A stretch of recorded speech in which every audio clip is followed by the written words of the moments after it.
Hello friends, welcome to Harish kitchen.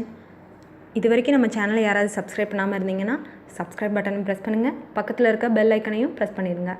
இது மூலமாக நான் போடுற அப்கமிங் வீடியோஸ் எல்லாமே உங்களுக்கு நோட்டிஃபிகேஷனில் வந்துக்கிட்டே இருக்கும். வாங்க நம்ம சேனலுக்குள்ளே போகலாம்.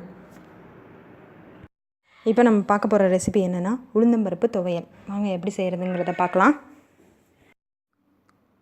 தேவையான பொருட்கள் என்னன்றதை பார்த்துடலாம். தேங்காய் சில் 3 துண்டு எடுத்திருக்கேன்.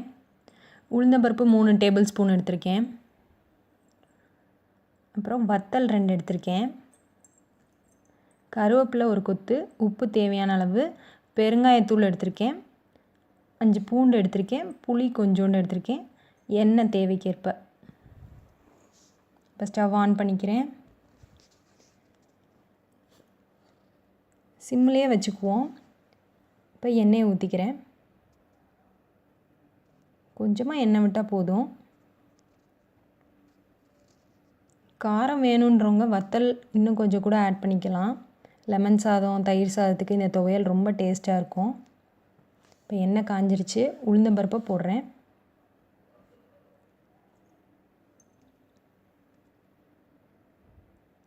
நல்லா பொன்னிறமாக வர வரைக்கும் வதக்கணும்.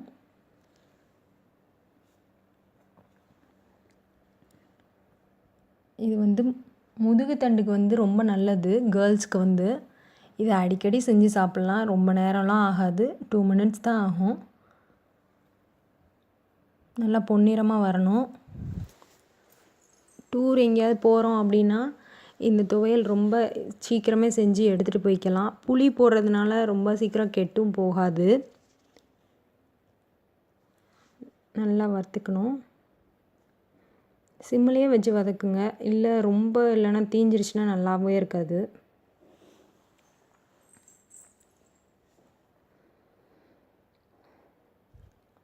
நல்லா வறுக்கணும்.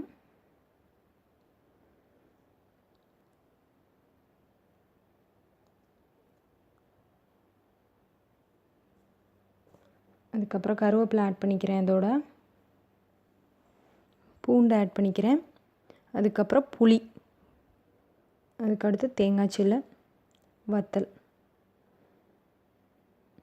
பெருங்காயத்தூளையும் இதோட போட்டுறேன். நல்லா மிக்ஸ் பண்ணிக்கணும்.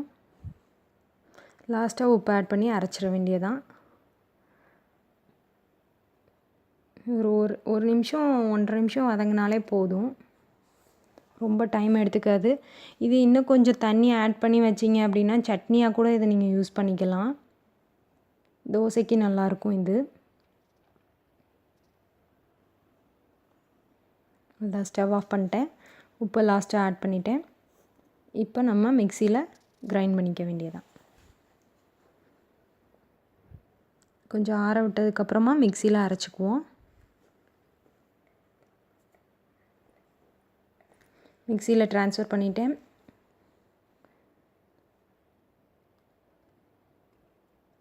இப்போ தண்ணி ஊற்றி அரைச்சிக்க வேண்டியதான். சுவையான துவையல் ரெடி.